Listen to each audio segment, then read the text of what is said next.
বিসমিল্লাহির রহমানির রহিম। দেখি কত দূর যাওয়া যায়।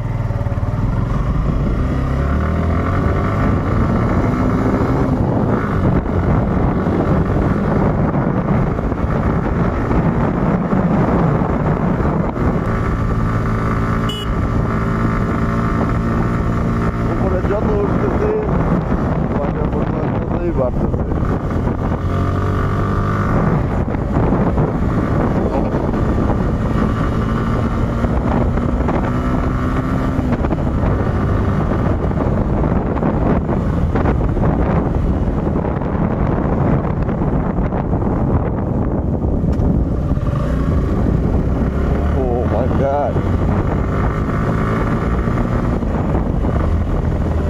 হেডলাইট চালু করে রাস্তায় টানবেন, এইসব রাস্তায় যদি যান। সামনের দিকে একবারে কুয়াশাচ্ছন্ন।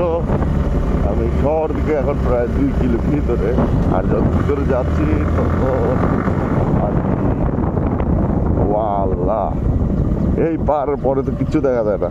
দেখেন এখন আমি তমাতুঙ্গার পরের পাহাড়ে,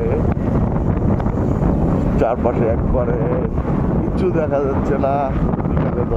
দেখছি আমি রাস্তাও দেখতে কষ্ট হইতেছে। যাই হোক, এর মধ্যে যেতে হবে। যাওয়ার ইচ্ছা আছে।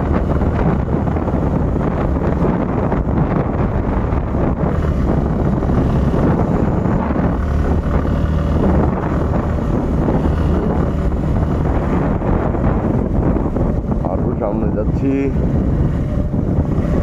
এইদিকে আসলে পরিবেশটা এখনো আদিম, যে ভিতরে পাহাড়ের ভিতরে ছিল ওই আদিম প্রকৃতিটাই রয়েছে। কারণ এদিকে মানুষ একেবারেই কম। কোনো মানুষই দেখি না এতক্ষণ ধরে। সূর্যের আলোটা ঠিক মতো বোঝাচ্ছে না। রাস্তাটা জোস যদি আপনারা বাইক দিয়ে আসেন, এই দিক দিয়ে আসবেন, সকালে আসবেন, বেশি মজা হবে। আমি তো 7টার দিকে আসছি, 6টার দিকে আসলে আরো বেশি মজা পাবেন। রাস্তায় জঙ্গলি শুয়োর হাঁটতেছে।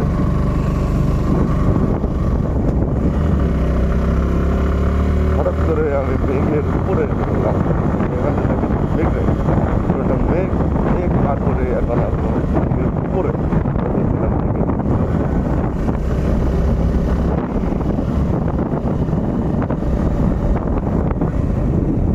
আমি আসলে বুঝতেছি না এদিকে এত রোদ কি হবে, এত উপরে এত রোদ।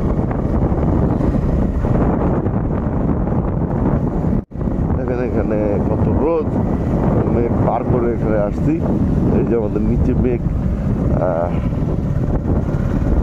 মেঘের উপরে এখন চালাচ্ছি বাইক। আসলে এখানে আসলে মনে হচ্ছে যে অনেক সকাল হয়ে গেছে। আর নিচে দেখেন কি কুয়াশা ছিল, জাস্ট 1 মিনিটের ব্যাপার।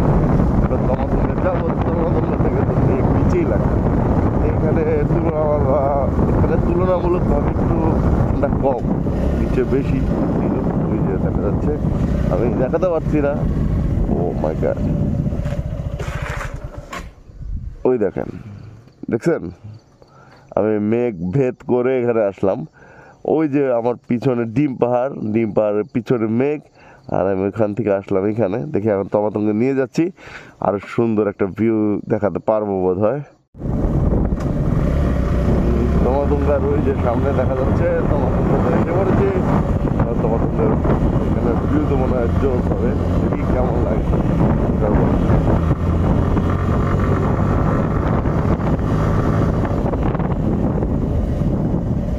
এখানে পার্কিং করে যাব।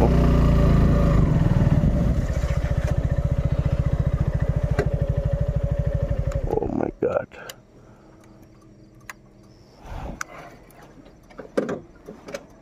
এত সুন্দর ভিউ এই সময় আমি তো আসলে চিন্তা করতে পারিনি যে এরকম হবে।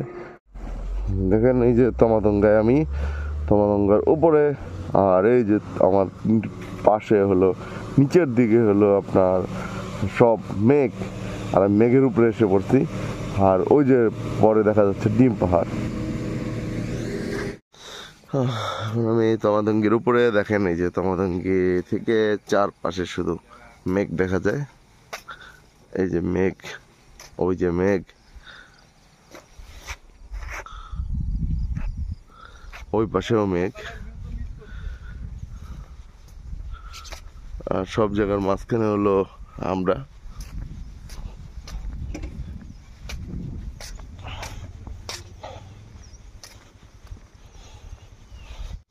আসলে পাহাড়ি এলাকায় হলো মানে পরিবেশ বোঝা যায় না, এক এক জায়গায় এক এক রকম পাবেন।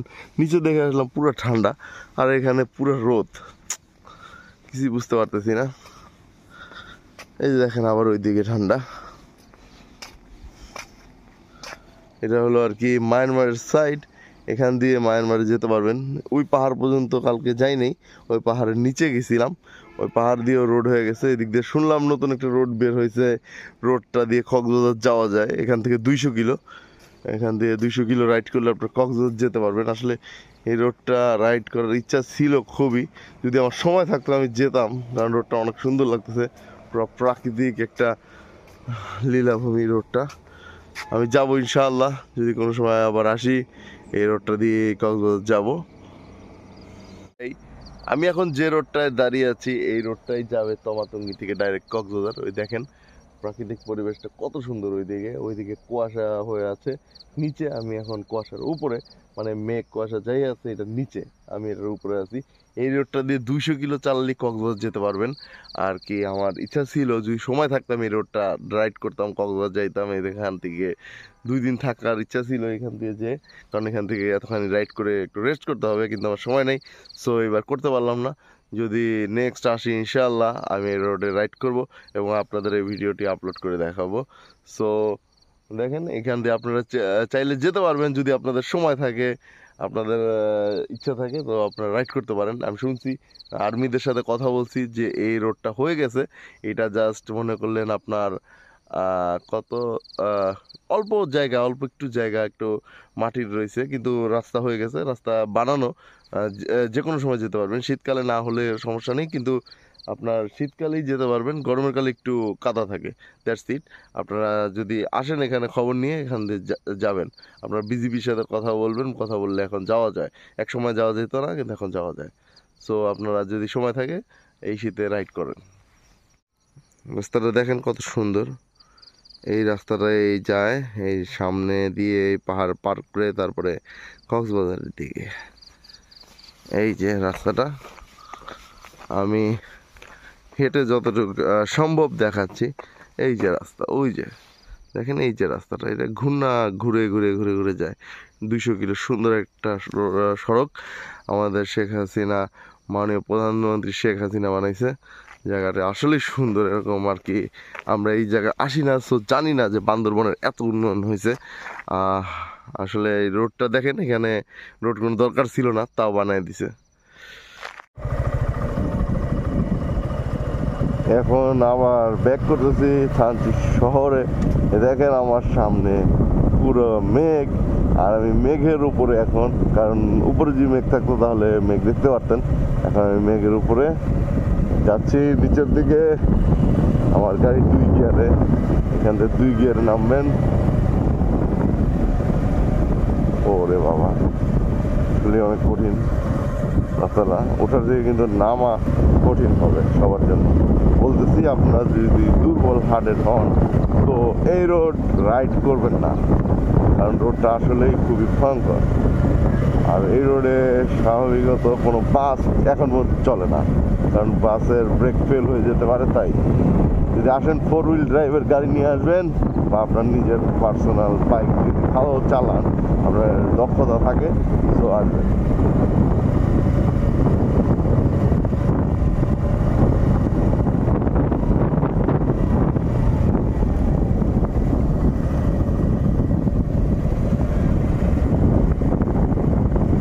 দেখেন আস্তে আস্তে আমি মেঘের দিকে নামতেছি, মেঘ আমার নিচে, আর আমি ও বাবা, এখান থেকে তো সিনটা অনেক সুন্দর। দেখেন আমার পাশে পুরো মেঘ, মেঘ আর মেঘ, মেঘ, আর আমি মাঝখানে। এখন আস্তে আস্তে আবার মেঘের ভিতরে চলে যাব। থানচি বাজারে বলে আজকে হাট চলতেছে, আমার হাট দেখার ইচ্ছা, থানচিদের হাট। সো ওদের বলে পার্সোনাল কিছু সবজি উঠে এখানে, তাই আর কি ফলমূল সবজি এটা দেখতে যাবো। ওই যে আস্তে আস্তে আস্তে আস্তে আমি আবার মেঘের কাছে যাচ্ছি, আমার একটু নিচে আর কি মেঘ। ওয়াও, আজকে একটা আমার জীবনের অনেক সুন্দর একটা রাইড।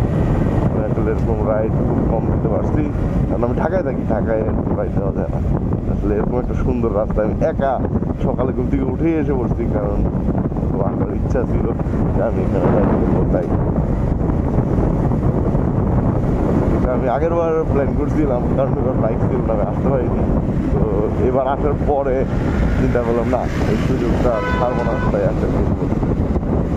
এই যে আমাদের সামনে পাহাড়িরা কিছু ফল ফ্রুট নিয়ে যাচ্ছে, এরা এখন বিক্রি করতে যাচ্ছে মনে হয় শান্তি বাজার।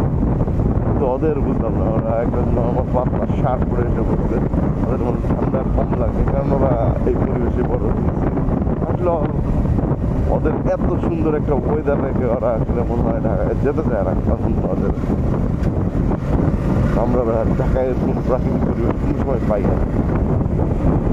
এই গ্রামটার পরেই শীত শুরু হবে। এতক্ষণ পর্যন্ত আমি নর্মাল একটা ওয়েদারে ছিলাম, এখন আর কি ঠান্ডা শুরু হবে। এই যে দেখতেছেন আস্তে আস্তে কুয়াশা বাড়ছে, এরপরে আর কি আবার সে ও বাবা, এখানে তো ভালো ঠান্ডা। এতক্ষণ তো গরমই লাগতেছিল, এখন ঠান্ডা লাগতেছিল। এখন খুবই ঠান্ডা লাগতেছে আমার। আবার আস্তে আস্তে নিচের দিকে যাচ্ছি, নিচে আর বুঝবেই না যে উপরে কি চলতেছে, নিচে কিছু হঠাৎ করে 1 সেকেন্ডের মধ্যে ঠান্ডায় আবার আগের মতো ঠান্ডা, বুঝলাম না কিছু, কি ওয়েদার দেখতেছি না। 1 সেকেন্ডের মধ্যে ঠান্ডা, 1 সেকেন্ডের মধ্যে গরম। মানে আমি প্রায় 10 সেকেন্ডের পরেই ঠান্ডার মধ্যে এসে বসছি, একটু আগে গরম ছিল। দেখেন এখানে উপরে মানুষরা রোদ পোহাচ্ছে, নিচে মানুষরা আর কি আগুনে তাপছে। আসলে পাহাড়িদের জীবন বিচিত্র, আগে ছিল না।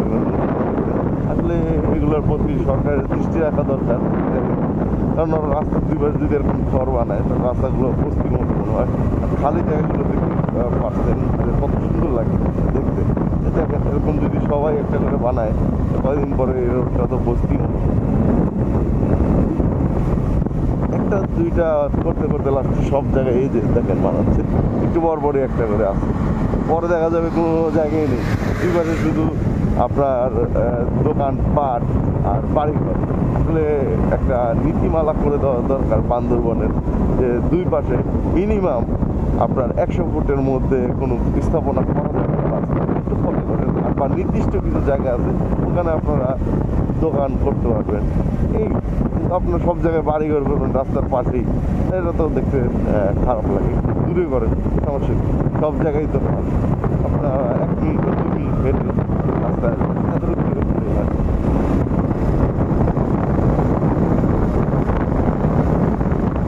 কারণ আপনাদের এখানে পর্যটন দিয়েই সব চলে, আর যদি রাস্তায় কোনো সুন্দর যদি না থাকে তাহলে কোনো পর্যটক আসবেও না, আর এখানে কোনো ইনকামও হবে না।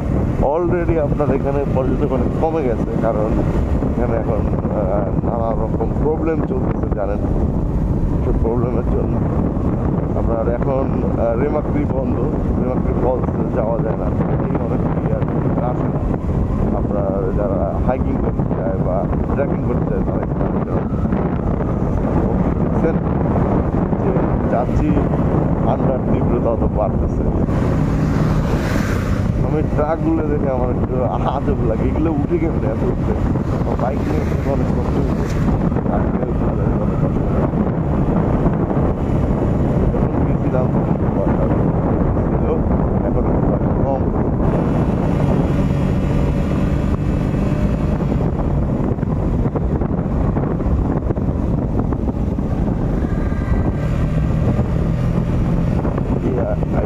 এখন বাজারের দিকে যাবো, কি কি পাওয়া যায় বাজারে, বাজারের দিকে যাবো।